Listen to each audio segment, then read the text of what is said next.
Hello. जय माता दी। कैसे हो सब? आज मैं आपसे एक वाक्य शेयर करने वाला हूँ, उसको ज़रा ध्यान से सुनना। वो वाक्य क्या है? आपने वज़ीराबाद देखा है? दिल्ली में रहते हो तो आपने वज़ीराबाद देखा होगा। वज़ीराबाद का जो पुल है, पुल के नीचे जो इधर इस तरफ, इधर से जब जाएंगे हम भजनपुरे की तरफ से, तो एक माता शमशान काली का मंदिर पड़ता है। मैं वहाँ पूजा करने गया और मावस का दिन था और रात को ऐसे ही बज रहे थे 12 या 12:15 या 1 बज रहा था, ऐसे ही बज रहा था। टाइम मैंने नहीं देखा, मैंने बाद में देखा जब मेरे साथ ये घटना हुई। मैंने क्या देखा कि मैं पूजा करके पहले उस तरफ गया जहाँ वो शिव जी का मंदिर है। पहले यहाँ माता की पूजा करी, फिर मैं उधर शिव जी के मंदिर गया।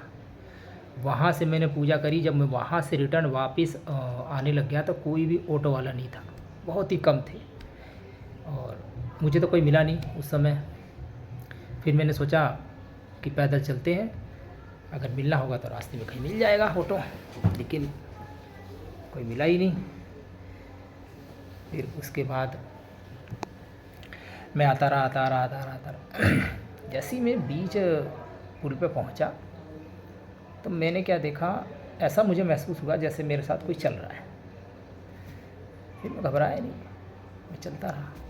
फिर जैसे मैं बीच से आगे पहुंचा तभी मुझे लगा ऐसा कोई है, मेरे साथ कोई चल रहा है। और एक अजीब सी खुशबू, इत्र की, इतनी मनमोहक खुशबू, इतनी अच्छी खुशबू। इत्र मैं बहुत सारे इत्र यूज़ करता हूँ, मेरे को बहुत सारे इत्र भी हैं, परफ्यूम भी है, लेकिन ऐसी खुशबू मैंने कभी नहीं देखी।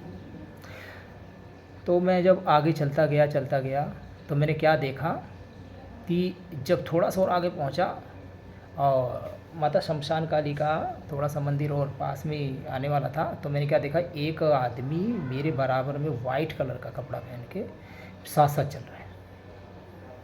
और जब मैंने उसको देखा तो मैंने बोला, भाई आप कौन है? कहने लगे, मैं भी आपकी तरह इंसान हूँ। तो मैंने कहा कि इतना बड़ा रास्ता मैंने आपको तो देखा नहीं, मैं अगल बगल भी देख रहा हूँ, पीछे भी देख रहा हूँ कि कोई ऑटो वाला आ जाए, तो आप कहाँ से आ गए? मैंने तो आपको देखा नहीं। तो कहने लगे कि नहीं, मैं तो साथ ही चल रहा था, ऐसे ही बराबर में आपने ध्यान नहीं दिया होगा, मैं लाइन के उस पार था। मैंने कहा अच्छा।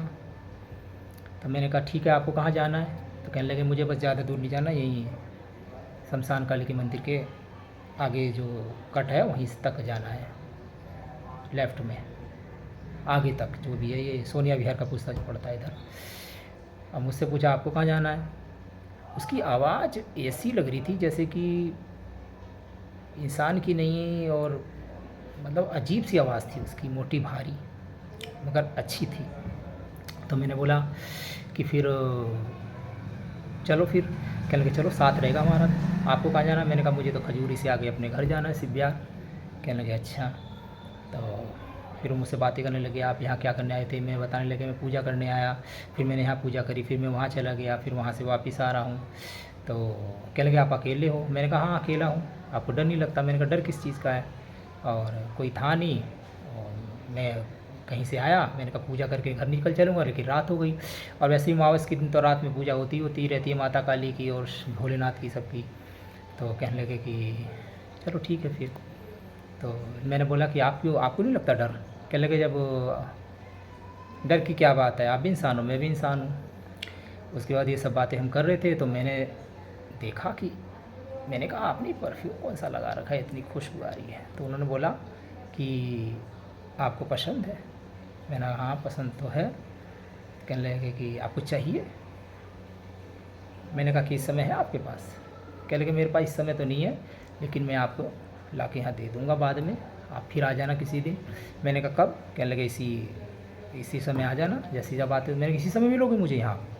कहने लगे हाँ, मेरा घर यही है पास में, इधर ये सोनिया विहार का पुस्ता है, ये इधर को कटते हैं, उधर को ये मेरा घर। तो मैंने उसका नाम पूछा तो उसने अपने नाम मुझे बताया नहीं। उसके बाद वो मेरे साथ चलने लगा। इतनी खुशबू कि एकदम जैसे किसी को सम्मोहन वशीकरण कर दिया जाता है। तो वो बोला कि आप भगत हो? मैंने कहा हाँ। आप काली के भगत हो? हाँ। आप तो भूत प्रेत जिन जिन्नात ये सब उतारते हो? मैंने कहा हाँ उतारता हूँ मैं। कहने लगे कि आपको इन सब चीज़ों से डर नहीं लगता? मैंने कहा कि नहीं, मुझे तो नहीं लगता इन चीज़ों से डर। जब इन लोगों से रोज़ मेरा पाला पड़ा था तो मेरे को क्या डर रहेगा? और फिर भगवान से बढ़ के कुछ है? कहने लगे नहीं। वो बोला अल्लाह ताला से बढ़ के कुछ नहीं है। तब मेरे को शॉट लगा। मैंने कहा है, अभी तो इसने अपना नाम नहीं बताया, फिर इसने सीधा भगवान की जगह अल्लाह ताला का नाम लिया, इसका मतलब ये मोमडन है। तब मैंने पूछा, मैंने कहा कि आप मोमडन हो? जैसे ही मैंने ऐसे पूछा मुड़ के कि आप मोमडन हो, एकदम वो गायब। और जब वो गायब हुआ थोड़ा सा मुझे अजीब लगा, लेकिन मैं डरने की क्या बात है, मैं तो इन चीज़ों में रहता ही हूँ। फिर मैं कुछ बोला नहीं। फिर मैं सीधा माता काली का नाम लिया, अपने गुरु मंत्र का जाप किया और सीधा आगे बढ़ता रहा। फिर मैं चला आया और अपने घर आया। घर आने के बाद मैंने हाथ पैर धोए, अपना जैसे ही बिस्तर पर पड़ा। फिर मुझे रात में भी वही स्वप्न में वही दिखा। मुझे स्वप्न में दिखा और बोला कि अगर आपको इत्र चाहिए तो आप आ जाना। तो मैं समझ गया पक्का ये कौन है। मैं समझ गया पक्का कौन है। ये इसी का मैंने केस ले रखा है जिन का। उस केस को मैं उतार रहा हूँ। मुझे लग रहा था शायद वो ही जिन्न है जिसको मैं वहाँ वो करने के लिए गया था, पूजा करने गया था माता काली की, कि उसको वो ठीक हो जाए और उसको छोड़ दे वो जिन। मुझे लग रहा था वही जिन्न था, लेकिन असलियत में इस तरीके से मैंने बहुत देखा है, लेकिन इतना असलियत में मैंने कम से कम दूसरी तीसरी बार ऐसी चीज़ देखी है जिसने मुझसे इतनी प्रेम से और इतनी अच्छी तरीके से बात करी।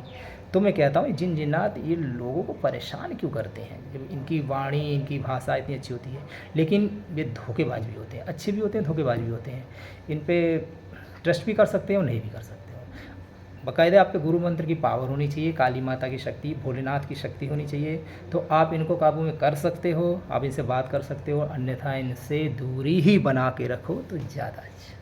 जय माता दी। ये एक्सीडेंट, ये कहानी मेरे साथ हुई है मावस के दिन, ये सितंबर में जो मावस पड़ी थी। ये चीज़ मैं आपको शेयर कर रहा हूँ। अब आप अपना कमेंट, अपनी राय बताना कि आप लोगों के साथ कभी ऐसा कुछ हुआ है तो ज़रूर बताना। जय माता दी।